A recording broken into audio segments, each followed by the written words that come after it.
Commissioner of Police James Sutton said the force is ramping up actions and strategies in 7 core areas of policing to address the rise in gun crimes in the Federation. Sutton was speaking at a 29th August press conference of the police force aimed at informing the public that the police is taking action on violent crime that has spiked in the last few weeks.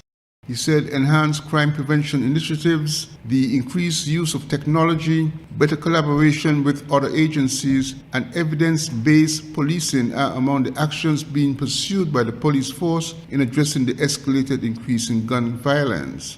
But it was to parents that he made a special appeal, as well as reaffirming building closer links with the communities in the Federation. I want to encourage and implore parents to take a more serious responsibility in parenting your children. You are responsible for your children. Know where your children are. Know your children associates and know what your children are bringing into your home. You will be held accountable for all illegal activity in your premises. We believe that strengthening community partnership is imperative. As I've said, fighting crime cannot be done in silo. I want to take this time to welcome the support by the government with the initiative that they took to convene the consultation on crime and violence as a public health issue.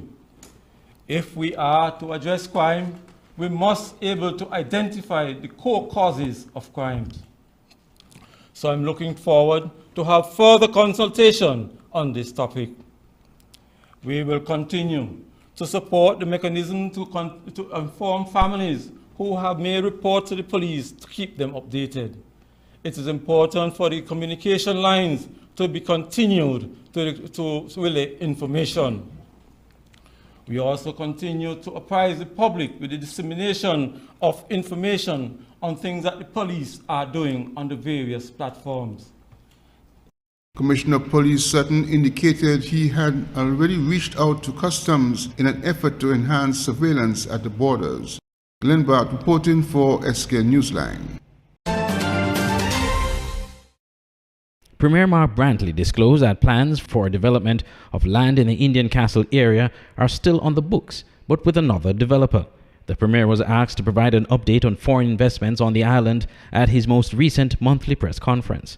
We have abandoned the idea of this project that was talked about for well over a decade at Indian Castle, and I am pleased to say that the lands that were involved in that project have now come back to the ownership of the Nevis Island Administration and the Nevis Housing and Land Development Corporation.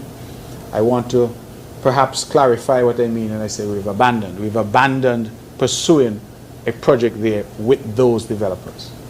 And we are now looking to see if we can get other developers who can deliver a project to us on that same site. So we've not abandoned the idea.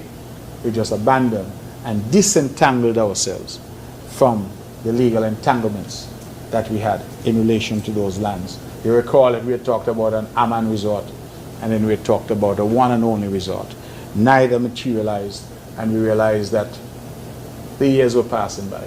And so we severed that relationship with that developer, secured the lands in terms of the title of those lands, and we are now seeking alternative partners to try and develop that particular property. He also said they are hopeful for some development in the long-awaited Wyndham Hotel project.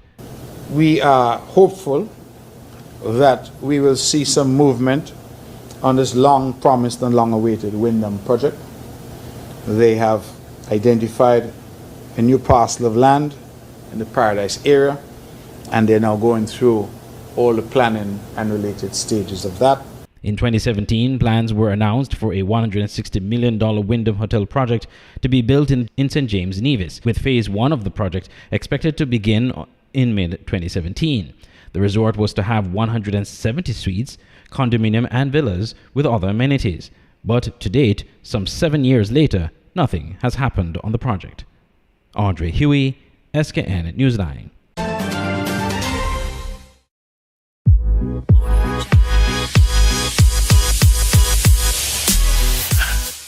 In a world where there's so much noise, what are the facts? And are we ready to face them? I think it's time we had a real conversation. The world seems to be shrinking, yet human connections are always in reach. So one has to wonder, what still hides in the shadows? In North America, money talks. In the Caribbean, money whitens. Just to have a natural hair show, to be honest, that's my opinion. That's it. No one will come. Wow. Take the husbands, the fathers of the children to court, the child abuse, child support. And then when they get the support, they buy the braids to put in the hair. In terms of professional career, some of the worst, prejudice and envy and jealousy has been women. I would like to submit that most of us have had sex with sex workers. Let's shed some light and talk with those brave enough to peel back the taboos of society. We now have women that perpetuate over-independence. When you have a certain light, they can see it, and they will come after you like a vampire. If you're following this girl on there who's going to tell you you need to be snatched, you need to be BBL, delete her. Stop following her. She is basic. Twerking. They copied us. That is a lazy, half-done workup. How you get bite though? I need you to explain that. Lord, this is children friendly? Nothing is out of bounds. Help me, brother. Because you got man with that been to jail, you got man who are gangster, you got man when I got nothing at all going for them, but they still could get joined now. Who fault that be? We're talking drugs, sex, violence, religion, relationships, all the stuff we want to know, but are too afraid to talk about. And we're going to meet some interesting people along the way. Tony Frederick Armstrong, Julie Charles and Maurice E.K. Flanders, Keisha Isaac Adams, Grammy-nominated singer V. Bozeman. Join us as we explore the real stories, real people, real emotion. I'm Jermo Huggins. Let's cast some light. It's about time we had the real conversation.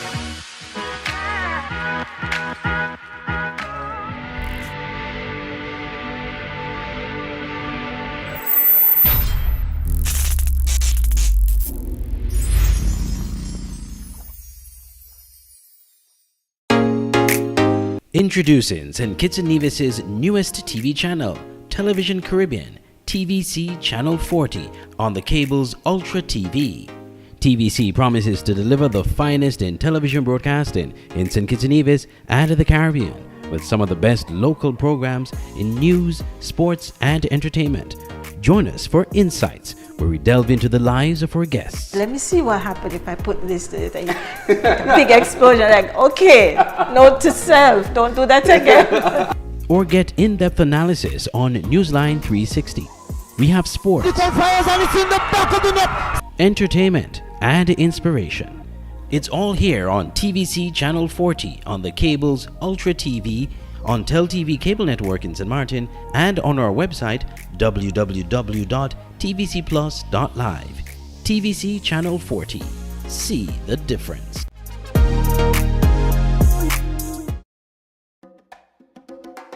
So the reason I love the cable, the prices are reasonable and affordable, and they give back so much to the community and the country.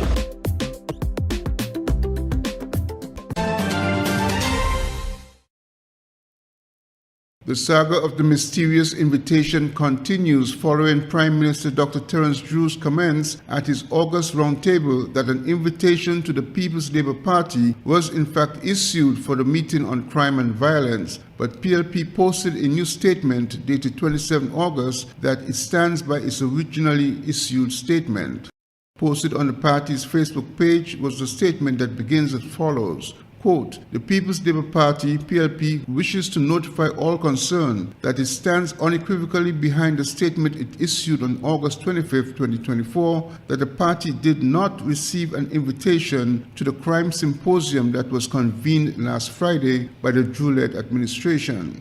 The PLP has become aware of statements by both Prime Minister Dr. the Honourable Terence Drew and Labour advisor Mr. Austin Edinburgh that an email invitation was sent on August 19, 2024. Upon investigation, it was discovered that the correspondence, as important as it should have been to the national security, may have been sent to an old, non-functional email address without any follow-up whatsoever by the Drew administration, in particular, the office or department that organized this event, end quote. The PLP statement then outlined several communications options that it described as, quote, well established, end quote, that the government could have used to deliver the invitation. Included in this list were delivering said invitation directly to Dr. Harris at his home or office in Tabernacle, for which a written receipt would have been signed, or by using parliamentary and current email options, including the official PLP email, plpsecretariat.skn08@gmail.com. The PLP media statement continued, quote, there is a proper way of doing things. The PLP insists on the right and proper way of doing things. The PLP wishes to note that the Juliet administration must make a better effort to communicate with all national stakeholders on the myriad concerns affecting the people of this country. To do otherwise would be sending the clear message that the government is not serious about meaningful consultation, end quote. The matter of the invitation stimulated political allegations and counter-allegations over an event of national importance. Glenn Bart reporting for SKN Newsline.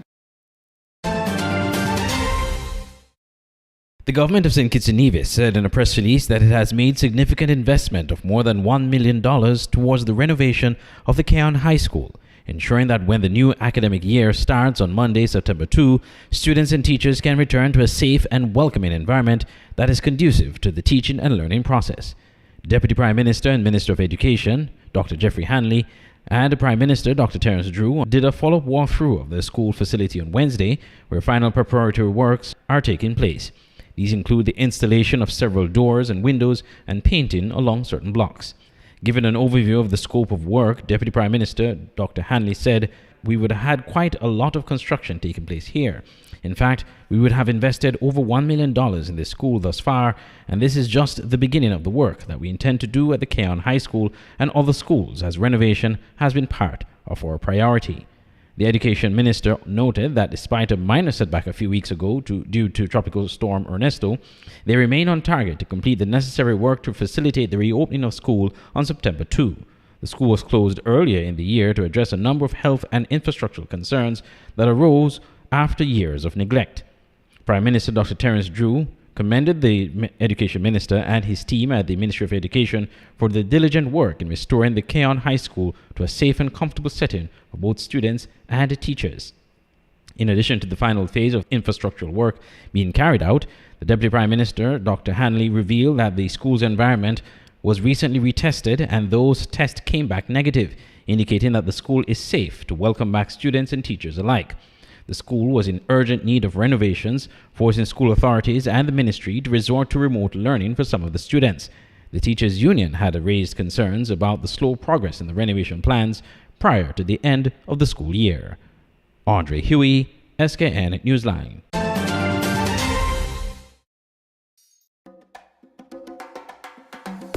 I love the cable because they're real. What you see is what you get. No hidden agenda. No tricks, just real, honest communication.